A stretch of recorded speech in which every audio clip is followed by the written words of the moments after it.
con sus amigos, con dos amigos. Pero toman solo una latita, un par de latitas y a uno de ellos le dicen, vamos, te llevo a tu casa. Ya, lo dejan en su casa porque estaba en un motocar, deja el motocar, que es un trimóvil, ¿no? Una moto de 3 ruedas, y le dice, wow, yo quiero seguir tomando con ustedes, vámonos. Bueno, le dice, se suben 3 en una moto, están cruzando una avenida principal aquí en la ciudad donde vivo, en Pucallpa, y una camioneta, eran 3 de la mañana, una camioneta también con una persona en estado de ebriedad, aparentemente eh, eh, no pudo frenar y los impacta en la parte de atrás. Los hace volar a los 3 en la motocicleta.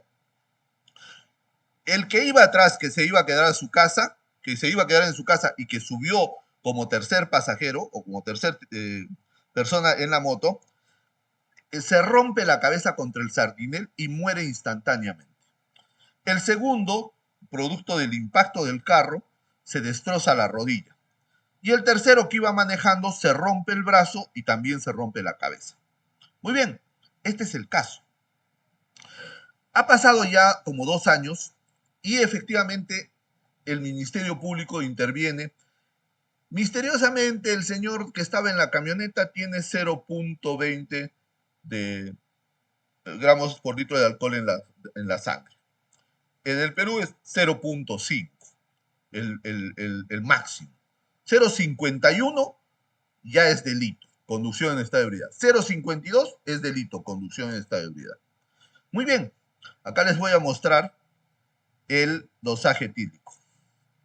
El dosaje etílico, no sé si logran verlo, dice cuánto tenía mi cliente.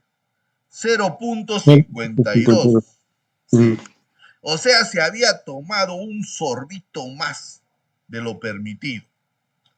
¿Ya? Se había tomado un sorbito. Entonces, ¿qué hace el Ministerio Público? El Ministerio Público agarra y formula acusación. Como el de la camioneta tenía 0.20, lo excluye. El señor no ha cometido delito, para él es un accidente de tránsito. Pese a que él impactó la motocicleta y produjo la muerte del otro señor y las lesiones en los otros 2 pasajeros de la moto.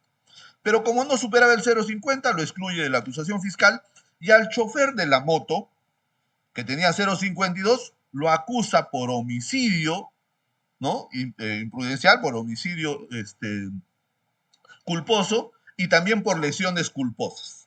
En concurso real de delitos le suma las penas y le pide 8 años de pena privativa de la libertad. Muy bien. Así las cosas, presenta acusación y genera ya la etapa en que nosotros los abogados tenemos 10 días para absolver la acusación fiscal. Entonces, yo absuelvo la acusación fiscal, pero no me quedaba muy claro este método que ustedes ven acá, en la parte donde dice tipo de sangre, tipo de destrucción de la muestra, sangre, ya. Método utilizado. Schiffel modificado a fotocolorimetría, adaptado a la técnica de microdifusión de Conway. Bueno, los que tenemos cierta formación forense, siempre a veces las palabritas que nos resuenan raras, tratamos de investigarlas para ver bueno, qué dijo el perito en esto, ¿no? ¿Qué trató de decir en esto? Entonces, ¿qué pasó? Bueno, ya que estamos utilizando inteligencia artificial, preguntémosles, pues, ¿no? Entonces, acá está el ChatGPT que yo uso. Hay una versión gratuita y una versión de pago. Yo estoy ahorita en la versión intermedia. ¿Qué quiere decir? Que estoy utilizando la versión de pago, pero en periodo de prueba, ¿no? Ya creo a fin de mes me toca pagar. Bueno, vamos a pagar. Aunque es recomendable utilizar primero el ChatGPT gratuito para poder utilizarlo, ver cómo trabaja, ¿no? Y ya cuando ya quieres exigirle un poco más, entrar a otras cosas, recién ya se paga alrededor de $20 mensuales, ¿eh? No es tan barato. Pero bueno, entonces, ¿qué le pregunto a ChatGPT? Una de las cosas que ya el próximo jueves vamos a ver es cómo instalar el ChatGPT, cómo subir nuestros archivos, porque en ChatGPT también puede trabajar archivos, ¿ah? ¿No? O sea, yo puedo subir mi jurisprudencia, puedo subir mi artículo que quiero analizar o mi acusación, también la puedo subir, pero no directamente al ChatGPT. Pero vamos a aprenderlo la próxima semana. ¿Qué le pregunto a ChatGPT?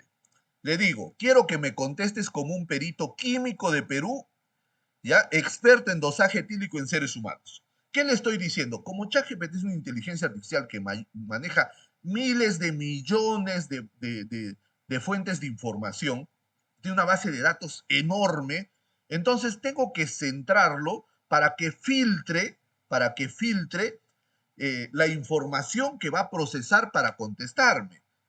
Es decir, le voy a dar el marco en el cual va a contestar. En este caso le digo que es un perito químico de Perú para poder generar la regulación con Perú con respecto al límite del dosaje etílico.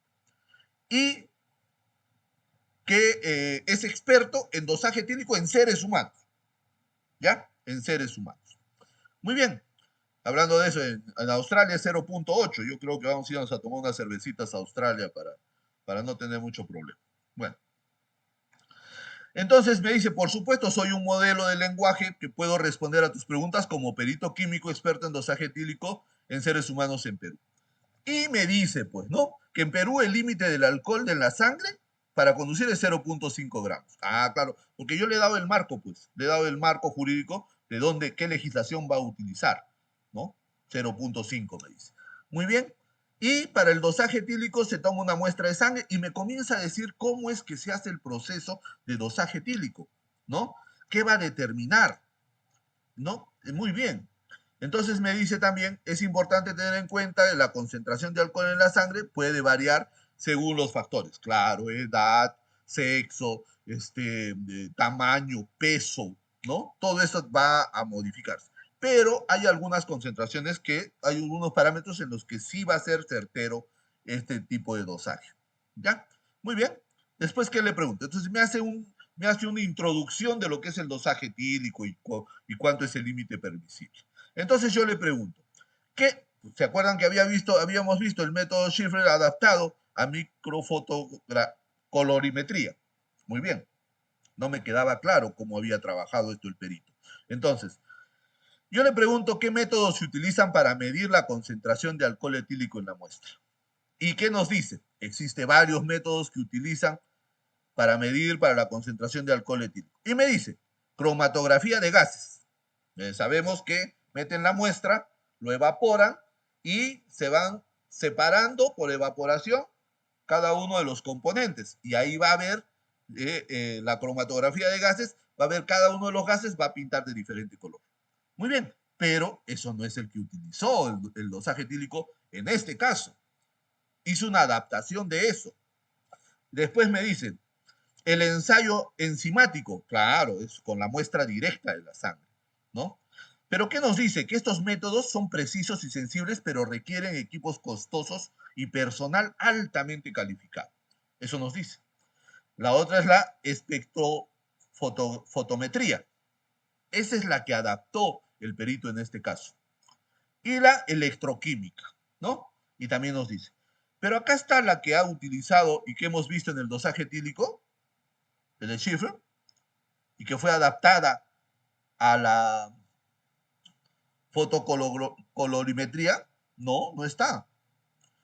¿No? Y me dice, en general, cada uno de los métodos tiene sus ventajas y sus desventajas. Muy bien.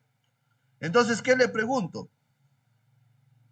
Entonces, ¿qué opinas en cuanto al método Schiffer modificado a fotocolorimetría, adaptado a la técnica de microdifusión de Conway? Y me dice que este es un método que puede presentar problemas de interferencia con otros compuestos presentes en la muestra, como el ácido acético, el ácido láctico, que puede producir resultados falsamente legados. La pregunta cae por su propio peso. ¿Qué es el ácido acético y qué es el ácido láctico? ¿No? Claro, entre otros detalles que nos dice, ¿no? Pero nos dice que no es tan certero, no tiene confianza. Y le digo, ¿puedes establecer un margen de error al utilizar este método? Y me dice, en general se considera un método que tiene margen de error en el orden del 5 al 10%. Significa que se realiza un análisis de alcohol etílico en una muestra de sangre y se obtienen los resultados de 100 mgdl, miligramos por litro de sangre, el margen de error podría estar entre 95 y 110. ¿Y cuánto era nuestro margen de error? ¿Cuánto tenía nuestro cliente? 0.52. 52. Entonces está dentro del límite. pero quedaba la duda del ácido acético y del ácido láctico. Entonces, le pregunto, ¿qué es el ácido acético y qué es el ácido láctico? El ácido acético, ¿no? El ácido acético nos dice que es algo parecido como al vinagre, a la fermentación, ¿ya? Y el ácido láctico, que era el que me interesaba, es un ácido orgánico, es una fórmula química, es la producción natural, dice, del cuerpo durante el metabolismo de la glucosa y se acumula en los músculos durante el ejercicio intenso. ¿Han visto cuando hacemos mucho ejercicio y nos duelen los músculos, al día siguiente no podemos ni peinarnos? Muy bien, se ha acumulado ácido láctico en nuestros músculos por la tensión que hemos hecho al hacer el esfuerzo. Ahora, nos dice que es importante tener en cuenta que el ácido acético como el ácido láctico, ambos pueden interferir en la medición del alcohol etílico en una muestra de sangre utilizando el método de Schiffer modificado con fotocolorimetría, adaptando la técnica de microdifusión, o sea, la que utilizó este perito, lo que puede dar lugar a resultados falsamente elevados. Por lo tanto, es importante tener en cuenta la presencia de estos compuestos y considerar métodos de análisis alternativos si se sospecha su presencia en la muestra. Es decir, si yo sospecho que ha habido ácido láctico en la sangre de este individuo, entonces utilizo un método más certero, pues. Eso es lo que debería hacerse, ¿no? Pero bueno, no se hizo. Entonces pregunto, ¿no? ¿En qué circunstancias el cuerpo humano produce ácido láctico? ¿No? Y nos dice que se produce el ácido láctico en grandes cantidades y se acumula en los músculos, se libera en el torrente sanguíneo. Esto puede interferir en la medición, como nos ha dicho hace un momento, en el dosaje etílico. Va a interferir. Muy bien. Y la pregunta que le digo, una de las últimas preguntas. ¿El estrés de un accidente de tránsito en motocicleta podría producir ácido láctico en el conductor de la motocicleta u otro tipo de metabolismo anaeróbico? El ácido láctico se produce por un mecanismo de metabolismo anaeróbico, es decir, no hay suficiente oxígeno y se produce este tipo de ácido que nosotros mismos segregamos. Entonces, ¿qué nos dijo ChatGPT? Que sí, el estrés físico y emocional asociado a un accidente de tráfico en motocicleta puede aumentar la producción de ácido láctico en el cuerpo humano. Cuando una persona experimenta estrés en el cuerpo, produce hormonas de estrés como la adrenalina, que puede aumentar la frecuencia cardíaca y la respiración. Me hiperventilo, ¿no? Me asusto. Lo que aumenta la demanda de oxígeno. Si el suministro de oxígeno no es suficiente para satisfacer las necesidades de cuando agarró la moto, la fuerza que hizo para poder controlar esa moto, dice el cuerpo puede cambiar a un metabolismo anaeróbico, lo que puede resultar en la producción de ácido láctico. En el caso de un accidente de tránsito en la motocicleta, la respuesta de estrés puede ser particularmente intensa debido a la naturaleza potencialmente peligrosa de la situación. Ya, y más nos dice, ¿no? Es importante tener en cuenta que si se sospecha, bueno. Además, el trauma físico asociado al accidente puede aumentar la demanda de energía en el cuerpo y por lo tanto la producción de ácido láctico. Muy bien, como yo soy educado, al final le agradezco a ChatGPT y ahí termina mi consulta. Muy bien, entonces, ¿qué hemos visto? Este